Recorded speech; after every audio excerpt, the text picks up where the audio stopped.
Selamat pagi orang-orang yang dibatalkan nasabnya. Tapi sekali penggugat diundang di rumahnya dianggap pengecut dan gak ilmiah. Padahal seharusnya yang datang di sini itu kan orang yang sejak dulu 2 tahun terakhir bicara tentang tesis-tesis, tapi saya belum pernah sekalipun melihat apa yang diucapkan sebagai tesis diuji dalam sidang yang lebih akademik. Abdullah dan juga Ubaidillah, bukanlah suatu yang kontroversial, bukanlah suatu yang jika tidak ada bukti historisnya, apakah dia adalah sosok yang fiktif gitu. Belum pernah saya lihat. Saya adalah orang yang selama 1 tahun terakhir ya, genap 1 tahun terakhir itu mewawancari beberapa pakar, beberapa intelektual, baik ada di Indonesia maupun di tempat yang lain, dan belum pernah saya sekalipun mendengar ketika saya sodori tesisnya Kiai Haji Madudin, kecuali para pakar itu mengatakan ini penelitian orang bodoh yang belum pernah tahu bagaimana cara ilmu nasab bekerja. Saya sengaja mengawali presentasi ini dengan kalimat seperti itu karena diakui atau tidak banyak orang yang berusaha menepis dan mengexaggerate, apa nyebutnya itu, terlalu melebih-lebihkan, mengoverrated itu penelitian yang seharusnya bisa disebut cuma clipping dan makalah, tapi naik derajatnya menjadi tesis yang sangat akademik. Bahkan untuk menggugatnya pun harus seorang doktor, kredensinya jelas, kuliah di mana, namanya pun jelas gitu. Rumel, kasihanilah umat ini, jangan beri harapan palsu, jangan di PHP. Kenapa? Karena mereka semakin di PHP akan semakin lama mereka terluka. Kalau saya ini ngomong tegas itu karena memang saya mencintai umat yang ada di Indonesia ini, agar mereka nanti bisa kembali bangkit lagi dengan cepat setelah mereka terpuruk, bahwa mengetahui sesungguhnya apa yang mereka selama ini yakini, bahwa Balawi ini adalah cucu Nabi, ternyata salah, ternyata tidak terbukti, ternyata Balawi bukan cucu Nabi. Memang ada hati yang remuk, memang ada mata yang menangis, memang ada jiwa yang terluka, tapi itu bisa sembuh dengan segera. Tetapi Rumel ini, dia tidak mempunyai rasa cinta kepada umat. Dia beri harapan-harapan palsu kepada umat itu, sehingga seakan-akan bahwa masih ada harapan, masih ada harapan. Ternyata harapan itu hanya harapan palsu. Tetapi sayang juga, kibin-kibin itu diberi harapan palsu senang juga. Jadi kita juga bingung, beri harapan palsu dibohongin, percaya. Bahkan masih ada aja yang komen itu di YouTube-nya. Jadi terima kasih telah menjaga nasab Rasulullah. Nah, saya ketawa sendiri. YouTube-nya Pak Rumel Abbas ada yang berkomen, terima kasih Mas Rumel menjaga nasab Rasulullah. Justru dia yang mengacak-ngacak nasab Rasulullah. Dia akan bertanggung jawab terhadap apa yang dia sampaikan hari ini di hadapan Rasulullah kelak. Dan saya akan siap untuk bersama Rumel berdampingan di hadapan Rasulullah. Dan nanti Rasulullah yang akan mengatakan ini yang benar, ini yang salah. Dan saya yakin Rasulullah akan menunjuk, wahai Madudin, engkau yang telah menjaga nasab keturunanku di dunia, sekarang duduklah bersama aku di dalam surga. Nanti Rumel diam aja kan. Rumel cilak-cilok nyari-nyari topik segat, nggak ada katanya kemana. Nyari wafi nggak ada. Ini wafi dulu kan sama kita, sekarang nggak ada. Nyari Hanif Al-Haddad udah nggak ada juga. Paling ya saya sebagai sama-sama. Saya kan pernah ngobrol. Saya itu orang yang pernah ngobrol dengan saya gitu. Itu akan saya selalu ingat. Berarti dia telah memberikan di dunia itu senyuman aja. Itu orang yang telah berjasa pada saya. Paling saya yang akan memberikan syafaat pada Rumel Abbas itu nanti kelak. Nanti kata malaikat, neraka, jangan ya Allah. Karena dialah, walaupun bohong, saya bisa mencari dalil yang lebih kuat. Akhirnya betul ini Madudin, ini jangan masuk neraka. Jangan, kasihan. Lihat wajahnya aja kasihan. Masukin ke surga. Boleh, tapi jangan surga yang paling tinggi, yang rendah-rendah aja gitu. Kira-kira begitu dramanya nanti. Wallahu a'lam bishawab. Ya. Itu selain Rumel memberi harapan palsu, ijazah S2-nya dia juga ndak ada ya, historian palsu juga kan, sudah di tracking oleh Dr. Sugeng Sugiarto. Ya, itu kemampuan Dokter Sugeng untuk ahli tracking. Jangankan hanya ijazah S2-nya Rumel, apa ada apa enggak. Itu Yuya dukun Fir'aun aja bisa ketelusur itu sama Dokter Sugeng itu.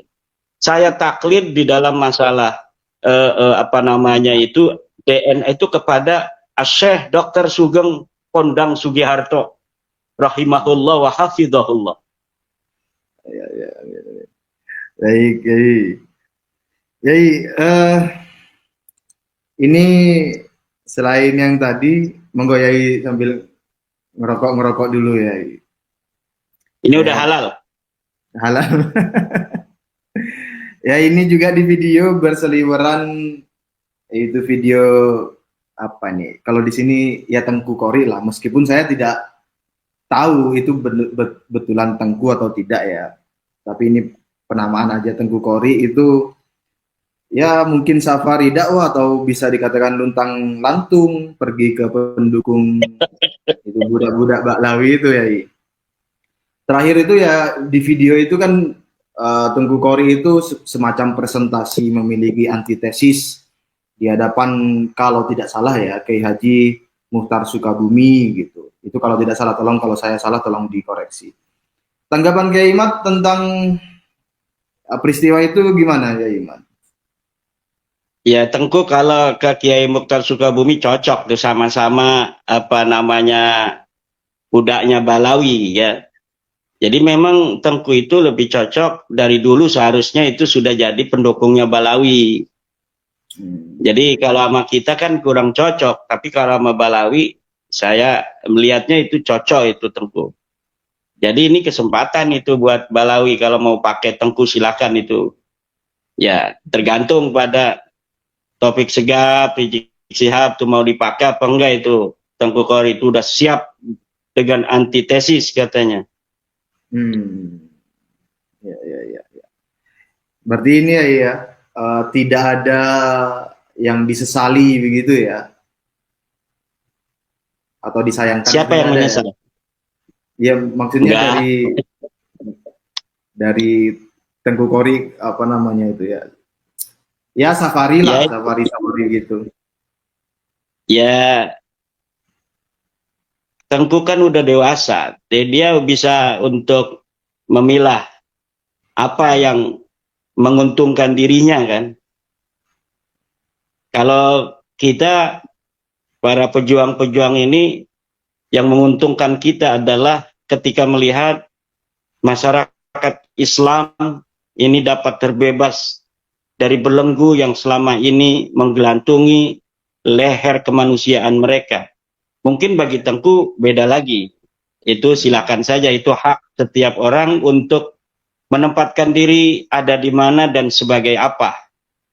Tinggal kesempatan ini mau diambil apa tidak oleh Rabita Alwiyah.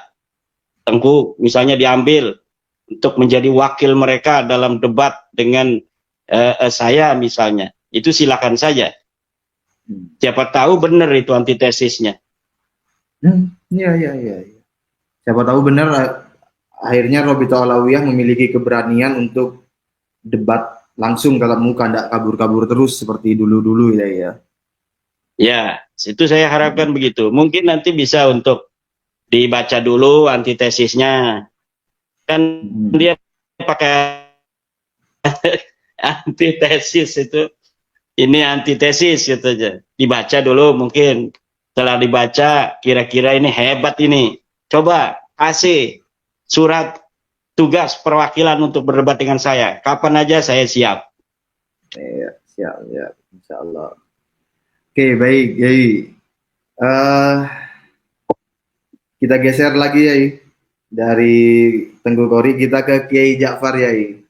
Itu kan Kiai Ja'far, ini videonya sudah ada di mana-mana ya. Kiai Ja'far itu semacam di framing, mendapatkan teguran, mendapatkan apalah gitu dari gurunya atau keluarga gurunya ya. Nah itu menurut, ini saya mau nanyanya begini ya, menurut tradisi NU sendiri, peristiwa itu bagaimana ya? Peristiwa apa itu? Kiai Ja'far yang ditegur oleh yang dari Arab Saudi itu, ya kan ada kiai dari Indonesia ngewadul, apa itu ngewadul itu apa namanya? Melaporkan bahwa Kiai Ja'far begini, tolong dinasehati. Kemudian Kiai Ja'far itu dinasehati, bahkan kalau saya menangkapnya itu terkesan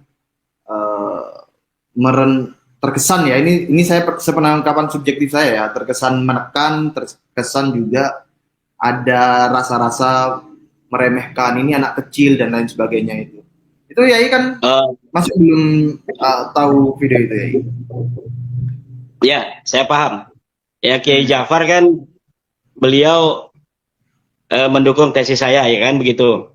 Kiai Ja'far dari Madura yang beliau ini mondok di Makkah Al-Mukarramah. Ya. Kemudian dia juga bikin penelitian sendiri tentang Maimun Al-Qaddah, gitu kan. Ya. Kemudian dilaporkan nih sama Balawi CS ini ke Mekah untuk bisa menekan Kiai Ja'far agar beliau tidak lagi untuk ikut-ikut membatalkan nasab Balawi. Dalam tradisi kita, dalam tradisi NU, ini tradisi ilmiah dari zaman dulu, kitab-kitab yang kita baca itu Mas Rifki. Coba contoh aja dalam kitab Ihya Ulumuddin, juz 1 halaman 70, tentang bagaimana Ibnu Abbas belajar kepada Zaid bin Sabit, summa khalafahu. Kemudian Ibnu Abbas berbeda dengan Zaid bin Sabit fil fiqhi di dalam masalah fikih. Itu contoh bagaimana seorang murid biasa untuk berbeda dengan gurunya dalam satu masalah fikih. Kemudian bagaimana Imam Malik itu beliau mujtahid mutlak, mempunyai murid Imam Asy-Syafi'i, kemudian Imam Syafi'i berbeda dalam masalah fikih dengan Imam Malik. Kemudian Imam Syafi'i mempunyai murid Ahmad bin Hambal kemudian berbeda dengan Imam Syafi'i dalam masalah fikih. Kemudian Ali Al-Jubai, orang Mu'tazilah, punya murid namanya Abu Hasan Al-Asy'ari, kemudian Abu Hasan Asy'ari berbeda dengan gurunya Ali Al-Jubai, kemudian mendirikan sebuah madhab Ahlussunnah wal Jamaah yang kemudian sampai kepada kita. Jadi perbedaan seorang murid dengan guru itu bukan hal-hal yang begitu besar gitu, wow gitu untuk kalangan NU. Karena kitab-kitab kita yang kita baca demikian. Kalau seorang murid memiliki dalil yang lebih kuat dari gurunya, maka gurunya taslim kepada muridnya itu. Silahkan engkau untuk berpendapat demikian. Kalau misalnya gurunya itu masih hidup, ketika muridnya itu menemukan dalil yang lebih kuat, itu orang-orang zaman dulu, Mas Rifki, tidak segan-segan gurunya ikut pada muridnya. Kalau gurunya sudah wafat, ini yang jadi masalah karena pendapatnya itu akan tetap dikira demikian. Padahal para ulama-ulama banyak yang menyatakan, "Lau kana Syafi'iyyu hayyan laqala bihi." Kalaulah Imam Syafi'i itu masih hidup, maka Imam Syafi'i akan berkata yang sama dengan pendapat yang diberikan oleh salah satu ulama itu. Atau ada lagi kata-kata lau kana asy-Syafi'iyyu hayyan laqala bima qultuhu ana. Kalaulah Imam Syafi'i itu kemudian itu masih hidup, maka Imam Syafi'i akan berkata dengan apa yang aku katakan. Ini juga diajarkan oleh Imam Syafi'i. Bagaimana Imam Syafi'i radhiyallahu anhu ketika bicara tentang sahabat, kemudian sahabat itu meriwayatkan sebuah hadis dari Rasulullah, tetapi sahabat itu menafsiri hadis itu dengan tafsir otaknya sendiri. Kemudian tafsirnya itu dianggap oleh Imam Syafi'i tidak sesuai dengan dohir daripada hadis itu. Kemudian ditanya Imam Syafi'i, bagaimana Imam Syafi'i? ini dalam hadisnya sudah ada tafsiran dari sahabat. Apakah Imam Syafi'i akan mengikuti tafsiran sahabat itu tentang hadis ini, ataukah akan berpijak kepada dohirnya lafaz hadis itu? Kata Imam Syafi'i, aku tidak akan mengikuti orang, lau asartuhu la hajaztuhu. Aku tidak akan mengikuti orang yang pendapatnya berbeda dengan apa yang seharusnya. Kalaulah aku hidup dengan dia, la hajaztuhu, maka aku akan mengalahkan dia dalam berpikir. Itu ucapan Imam Syafi'i tentang sahabat. Bagaimana kita tahu bahwa sahabat dalam pandangan umat Islam, dalam pandangan Nahdlatul Ulama, Ahlussunnah wal Jamaah, itu memiliki kedudukan yang begitu tinggi.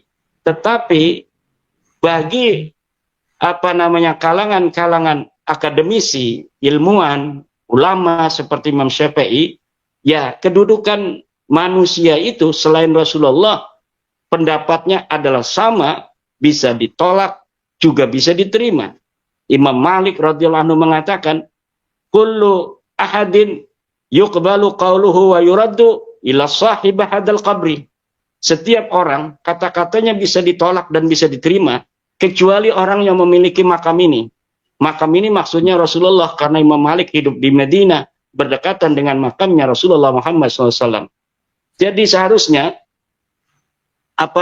guru-guru itu akan bangga mempunyai murid seperti Kiai Ja'far dari Madura, Kiai Hasan Asy-Syarif dari Madura, kemudian Mas Rifki Zulkarnain dari Madura juga. Ini banyak Madura-Madura, juga pengikut Balawi banyak Madura juga. Ini gimana, saya kadang bingung.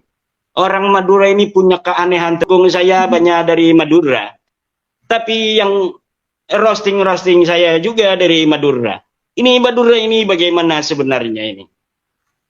Nah, jadi kita berharap ini kepada para kiai-kiai, kita doakan anak-anak kita supaya lebih hebat daripada kita. Ya Rabbi bil khalil iftah kulla talibina waj'alhumu khairan minna wa khairal umami. Ya Allah, jadikanlah murid-murid kami lebih baik daripada kami, jadikanlah mereka sebaik-baiknya manusia di masa mereka nanti dewasa.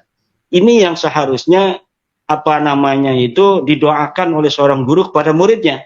Bukan ketika muridnya diajar oleh dia belajar kitab kuning, setelah dia bisa baca kitab kuning, kemudian berpariwisata di dalam luasnya suasana keindahan ilmu pengetahuan yang ada di dalam kitab-kitab, kemudian dia menemukan apa yang tidak ditemukan oleh gurunya, kemudian ketika dia mengatakannya dianggap tidak barokah, dianggap su'ul adab dan lain sebagainya. Sungguh ini Nahdlatul Ulum, kebangkitan ilmu akan jauh daripada kiai-kiai yang punya pikiran sesempit itu.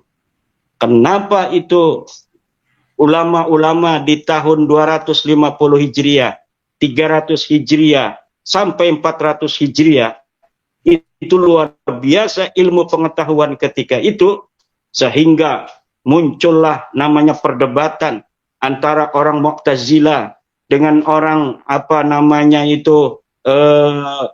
Mujassimah, perdebatan antara ahli sunnah wal jamaah kemudian muncul ketika Imam Asy'ari keluar dari Mu'tazilah dengan orang-orang Mu'tazilah, orang Bahaiyah dan lain sebagainya. Itu karena ada diskursus. Di situ karena ilmu pengetahuan ditaruh di meja ilmiah, kemudian diminta masing-masing mana dalilnya. Dari situlah ilmu pengetahuan akan berkembang. Dan sepertinya, Mas Rifki, bahwa ilmu pengetahuan agama terutama di Indonesia hari ini akan mulai menapaki ke arah itu. Arah rasional, di mana para santri-santri kita akan mulai belajar standar rasional dalam mempelajari agama. Jadi agama bukan hanya sebagai sebuah doktrin, tetapi agama diletakkan di dalam meja ilmiah yang bisa untuk ditelusuri mana dalil yang terkuat, mana dalil yang lemah, mana pendapat yang berbasiskan kebenaran, mana hanya pendapat yang berbasis don semata yang tidak bisa dilumuri oleh dalil-dalil yang seharusnya menguatkan dia. Dan saya yakin bab nasab, diskursus nasab hari ini akan menjadi starting point meningkatnya keilmuan masyarakat pesantren di Indonesia mulai tahun ini dan tahun-tahun berikutnya, dari masa ini sampai masa berikutnya. Amin. Oke, amin. Ini kan ini saya agak perpanjang sedikit di situ ya.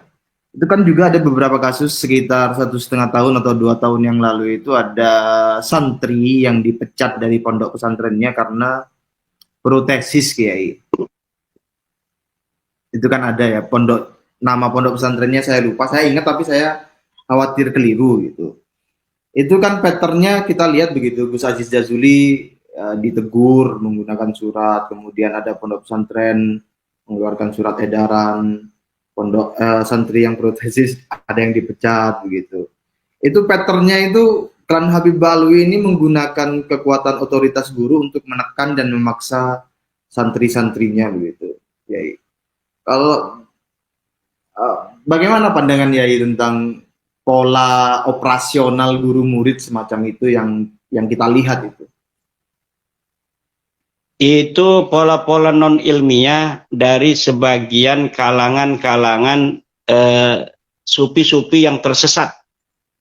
Jadi sufi-sufi yang tersesat itu ada doktrin-doktrin semacam itu, bahkan orang yang sudah masuk tarekat yang satu tidak boleh masuk tarekat yang lain.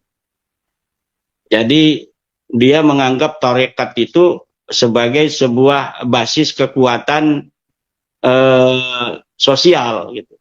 Jadi coba kasih surat tugas perwakilan untuk berdebat dengan saya, kapan aja saya siap. Siap.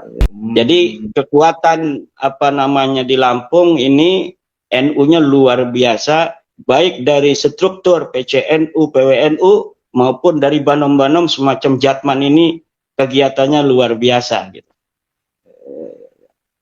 Baik, Yai.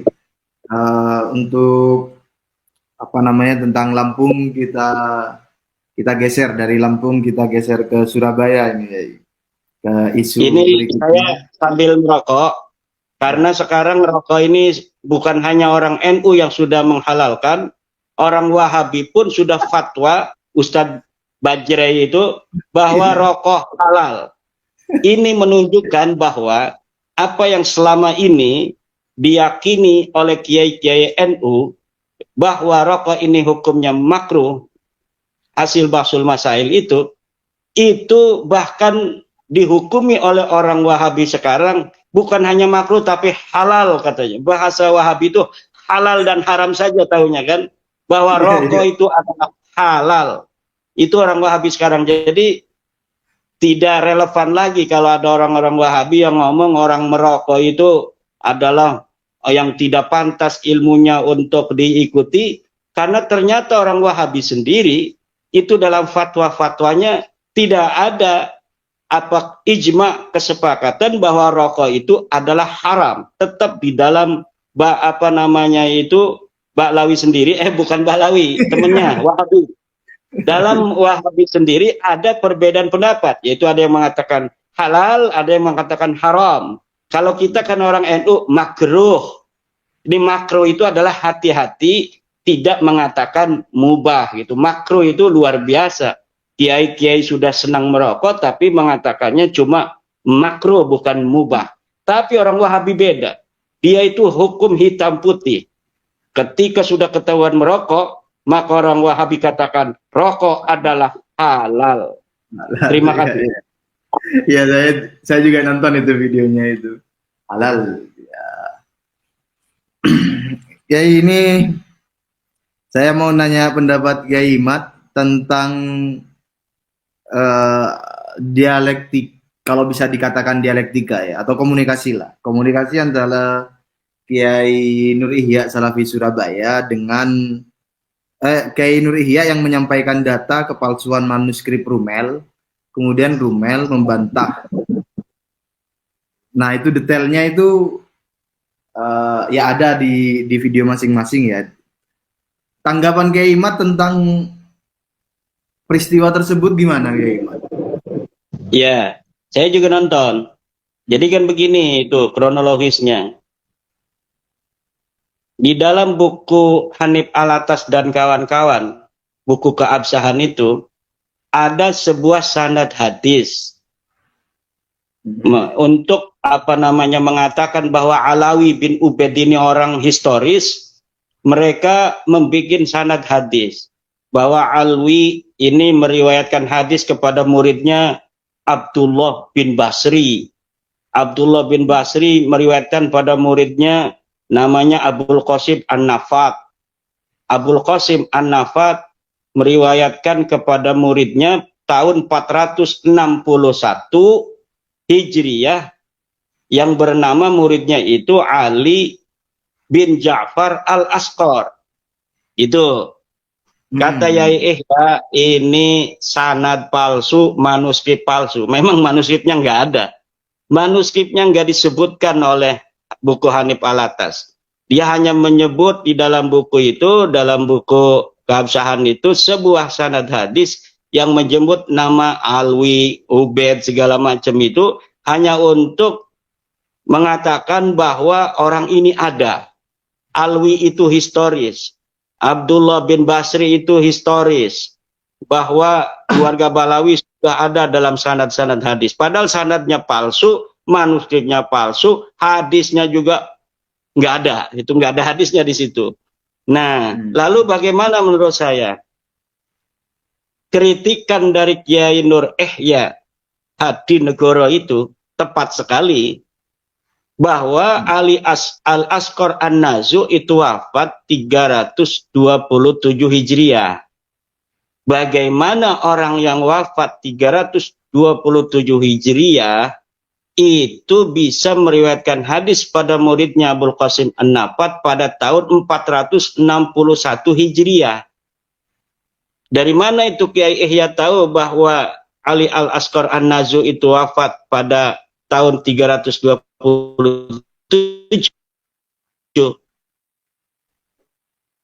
Ada manuskrip dari keluarga Ali Ar-Ridha yang kita bisa akses di keluarga Ali Ar-Ridha juga, bahwa Ali Al-Asqar yang anak daripada Ja'far Al-Kadzdzab itu wafat 327 Hijriah.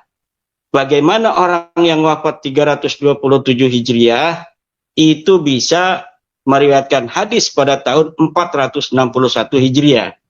Nah, Rumel ini si jago bohong manuskrip mengatakan beda orang. Beda orang, itu bukan Ali Al-Asqar bin Ja'far bin Muhammad Al-Hadi bin Ali Ridho, bukan. Tapi ini masih turunan Muhammad, masih turunan Ali Al-Hadi, tetapi beda orang. Ini namanya Ali bin Ja'far bin Muhammad bin Ali Al-Hadi. Kata Kiai Ihya kan tidak ada orang itu. Orang itu ahistoris. Tidak ada dalam keluarga keturunan Ali Al-Hadi itu orang yang bernama Ali Al-Asqar Al-Balkhi, itu kata Rumel, yang anaknya daripada Ja'far, anak daripada Muhammad, anak daripada Ali Al-Hadi. Tidak ada itu. Saya juga cross check pada kitab-kitab nasab. Ini bisa dilihat itu Mas Rifki, bahwa yang dikatakan Kiai Nur Ihya bahwa Rumel itu berbohong benar. Silahkan buka Al-Asili halaman 161. Buka juga As-Sajarah Al-Mubarakah halaman 92. Tidak ada keturunan Ali Al-Hadi yang bernama Ali Al-Asqar bin Ja'far bin Muhammad. Is nothing. Itu orang ahistoris. Tidak ada di dalam kitab-kitab nasab. Tidak ada di dalam sejarah. Kalau Rumel Abbas itu mau berbohongnya pakai data, silakan datanya sampaikan. Dari kitab apa dia itu bisa mengatakan bahwa Ali Al-Asqar itu adalah anak Yan bin Ali Al-Hadi. Ihya juga sudah ngebel ke saya. Yai, bagaimana penjelasan saya? Tepat, Yai Ihya. Apa namanya, mengirimkan tantangan untuk mereka bisa memberikan referensi dari mana mereka itu bisa menyebut ada seseorang bernama Ali Al-Asqar bin Ja'far bin Muhammad. Tidak ada. Keturunan Ali Al-Hadi, tidak ada yang bernama Ali Al-Asqar bin Ja'far bin Muhammad bin Ali Al-Hadi. Adanya adalah Ali Al-Asqar bin Ja'far Al-Kadzab bin Ali Al-Hadi. Itu. Jadi tepat sekali. Karena memang begini, Mas Rifki.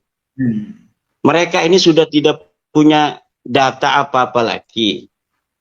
Sudah nyata, bayanan, jalian, bahwa memang segala apa yang mereka susun hari ini adalah semuanya kedustaan.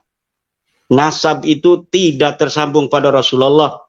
Bil yakin, yakinan hakikian. Secara ilmu sejarah, tidak ada. Mereka tidak akan mampu untuk membawakan satu pun kitab sejarah yang ada di abad ke-5 yang menyatakan bahwa Ahmad bin Isa pernah ada di Yaman. Nggak bakal bisa. Nah, sekarang ini Rumel Abbas itu masih ingin memberi hiburan kepada para kibin-kibin agar mereka tidak terlalu terluka hatinya. Saya sudah mengatakan jauh-jauh hari